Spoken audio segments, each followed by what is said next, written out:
Good afternoon, folks. Mike Wells, Your World Explorer, and today I'm just going to cut this orange in half and then stick it in the ground.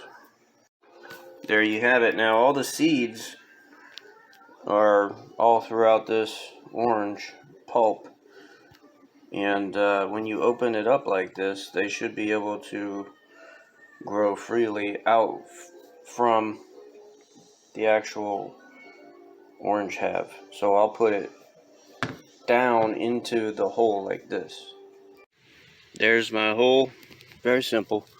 Just set them facing open side up, just like that, and throw your dirt back on them.